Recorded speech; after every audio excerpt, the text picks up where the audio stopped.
Students, question सामने है। एक 12 मीटर ऊंचा पेड़ तेज हवा से इस प्रकार टूट जाता है कि उसका शीश जमीन को छूने लगता है और जमीन के साथ 60 डिग्री का कोण बनाता है। ज्ञात कीजिए कि तेज हवा से पेड़ जमीन से कितनी ऊंचाई से टूटा है। इस प्रश्न को करने से पहले हम इसका डायग्राम बनाते हैं। जितनी इंफॉर्मेशन हमें इस प्रश्न में दी हुई है उसके आधार पर हमें एक 12 मीटर ऊंचा पेड़ दिया हुआ है, तो उस पेड़ की लंबाई 12 मीटर मानकर हम यहाँ पे ए बी एक पेड़ बनाते हैं। उसके बाद तेज हवा से पेड़ इस प्रकार टूट जाता है कि उसका शीश जमीन को छूने लगता है। इसका मतलब ये हुआ कि पेड़ जो है टूटकर अलग नहीं होता और टूटकर इस प्रकार से जमीन की तरफ झुक जाएगा कि उसका जो शीर्ष है वो जमीन के साथ 60 डिग्री का कोण बनाएगा। तो हम मान लेते हैं कि पेड़ जो है पॉइंट सी, इस बिंदु सी से टूटता है और टूटकर कुछ इस प्रकार से जमीन के साथ 60 डिग्री का कोण बनाता है।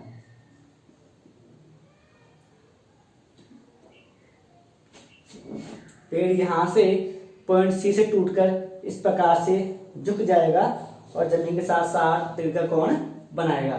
हमें ज्ञात करना है इस प्रश्न में वह ऊंचाई जहां से पेड़ टूटता है। तो उस ऊंचाई को हम यहां पर h मीटर मान लेते हैं। तो बाकी जो बच गया AC वो हमारे पास यहां से 12 माइनस h मीटर। टोटल जो लंबाई है इसमें से हम h माइनस कर देंगे तो यहां से मेरे पास 12 माइनस h मीटर बचेगा। और अगर AC मेरे पास 12 माइनस h है तो मेरे पास ये जो लंबाई बचेगी ये भी 12 माइनस h मीटर ही होगी। इस पॉइंट को हम मान लेते हैं D। तो AC और CD दोनों बराबर होगी। अब देखिए हमें इस h का मान यहां से निकालना है, तो हम प्रश्न कर लेते हैं कि माना हमारी जो अभिष्ट ऊंचाई है वो यहां पर कितनी है h मीटर। अभिष्ट ऊंचाई का मतलब है कि जो ऊंचाई हमें निकालनी है जहां से पेड़ टूटा है, साथ ही पेड़ की जो यहां पर है कुल लंबाई भी आपको दी हुई है, या ऊंचाई मान लेते हैं यहां पर 12 मीटर। उसके बाद CD जो है, CD हमारे पास होगा AB माइनस BC, तो 12 माइनस h मीटर। अब देखिए पेड़ ऊर्ध्वाधर है तो जमीन के साथ जो है कोण उसका 90 डिग्री का बनेगा। यहाँ पे कोण 60 डिग्री का दिया हुआ है। अब हम जानते हैं कि समकोण त्रिभुज के अंदर 90 डिग्री के सामने हमेशा कर्ण हाइपोटेन्यूस होता है और जो थीटा होगा हमारे पास यहाँ पे 60 डिग्री दिया हुआ है, तो इसके सामने वाली जो भुजा होगी वो होगा लंब परपेंडिकुलर। तो यहाँ पे लंब और कर्ण के बीच में जो संबंध होगा उसके आधार पर यहाँ पे त्रिकोणमिति है साइन थीटा काम में आएगा। हमारे पास एक ट्रिक थी sine cos tan cot sec cosec. तो यहाँ पे अगर आपके पास साइड परपेंडिकुलर और हाइपोटेन्यूस है, लंब और कर्ण है, तो वहां पर त्रिकोणमिति अनुपात साइन काम में आता है। तो यहाँ पे हम समकोण त्रिभुज B या फिर CBD, समकोण त्रिभुज CBD काम में लेंगे और इसमें जो है त्रिकोणमिति अनुपात काम में आएगा साइन थीटा, और वो होता है लंब अपॉन कर्ण।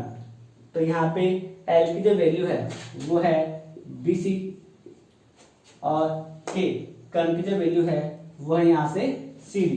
अब देखो थीटा जो है वो हमें यहाँ पे दिया हुआ है 60 डिग्री, तो यहाँ पे हम लिख देंगे साइन 60 डिग्री, और BC की जो वैल्यू है वो h, और CD की जो वैल्यू है वो 12 माइनस h मीटर।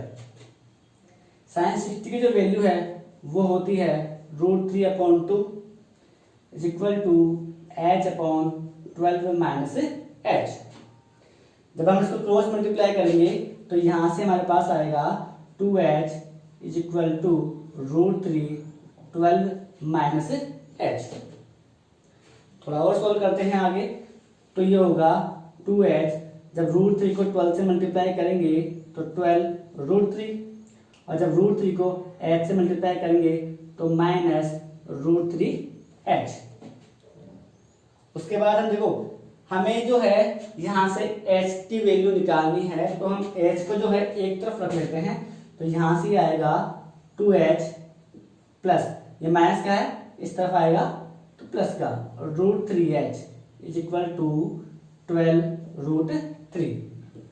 उसके बाद h हम इन दोनों में से कॉमन ले लेंगे, बाहर निकाल लेंगे, तो h तो अंदर बचेगा यहाँ से 2 प्लस √3 12 √3। यहां से h की जो वैल्यू आएगी वो आपके पास 12 √3 2 प्लस √3। अब देखिए h की जो वैल्यू है वो हमारे पास यहाँ पे भी कंप्लीटली नहीं आई है, रूट की फॉर्म में आई है। इसको हम थोड़ा आगे और सोल्व करेंगे, तो डिनोमिनेटर में जब आपके पास रूट हो तो इस टर्म में से रूट को हटाने के लिए हम इसका परिमेयीकरण करेंगे, तो इसके लिए आपको मल्टीप्लाई करना पड़ेगा 2 माइनस √3 से ऊपर और 2 माइनस √3 से नीचे।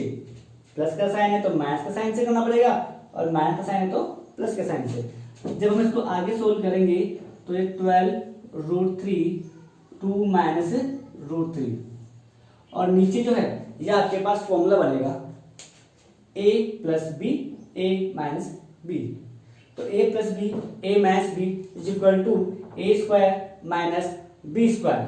तो यहाँ पे जो a की वैल्यू है वो 2 है, तो a² मीन्स 2 का स्क्वायर 4 माइनस b की जो वैल्यू है वो √3 है, तो √3² मीन्स 3 4 माइनस 3 1। अब बोल में 1 राइट करने से कोई मतलब नहीं है, तो हम यहाँ से h की वैल्यू जो है वो निकाल चुके हैं 12 √3 2 माइनस √3। इसको जब हम आगे सोल्व करेंगे तो इसको आपको 2 से मल्टीप्लाई करना पड़ेगा, इसको √3 से।